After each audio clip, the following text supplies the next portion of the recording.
I'm Stefano Manfredi, and this is Balla. You know, we do Italian food, and it really relies on the very best, very best ingredients. And sourcing those is my job, and the job of my head chef Gabriele.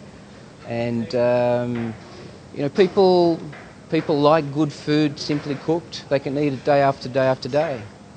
Detail-wise, there's a lot of very interesting design. First of all, it's a futurist design based on Giacomo Balla and his paintings and his artwork and his designs, and that's where we get the name from the Italian futurist painter Giacomo Balla. The romantic part of it are all the glass mosaic columns, which almost look like trees, pixelated trees that are quite distinctive features of the dining room.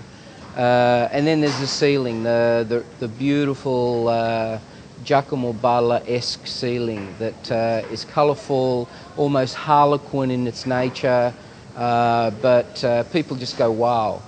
You know, when we first saw it in the planning stages, we thought that it might look a little bit too much, but Luigi Rosselli, our architect and designer, is very clever, and we trusted him, and he came up with this gorgeous space that people are really happy to be in.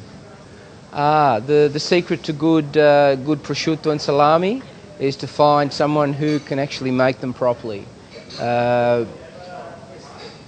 We have two imported prosciutti. We have San Daniele and prosciutto di Parma, and they're classics. But we also have a Calabrian salumi maker called Pino Tomini Foresti, who makes all our salumi, and he's fantastic. He makes it in a very artisan way, from centuries old techniques, and people love them. I have always wanted to have a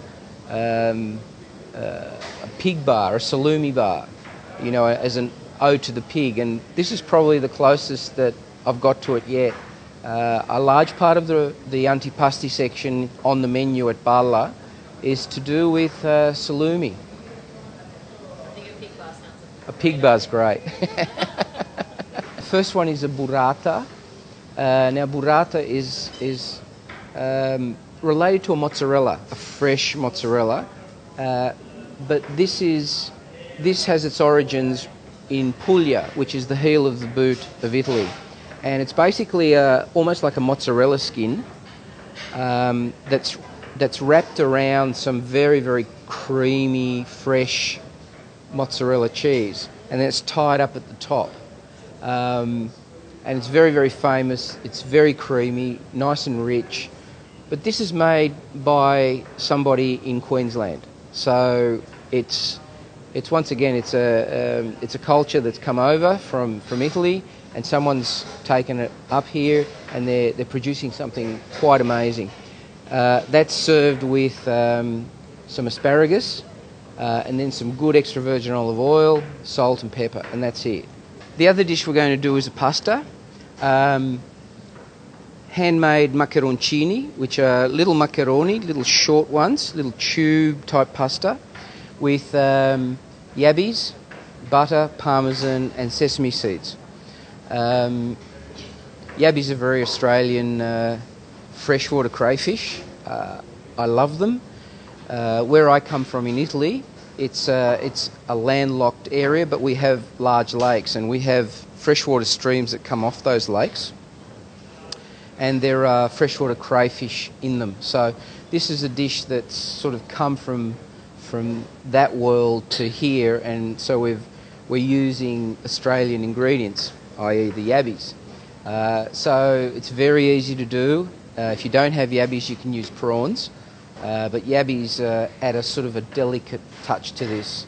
So basically the pasta's cooked, the macaroncini are cooked, drained, put in a pan with some butter, sesame seeds, parmesan, tossed, and then at the last minute the yabbies are put in, and seasoned, mounted, so tossed and tossed and tossed so that the butter and the parmesan get really creamy, and then put on a plate, and then more sesame seeds on top.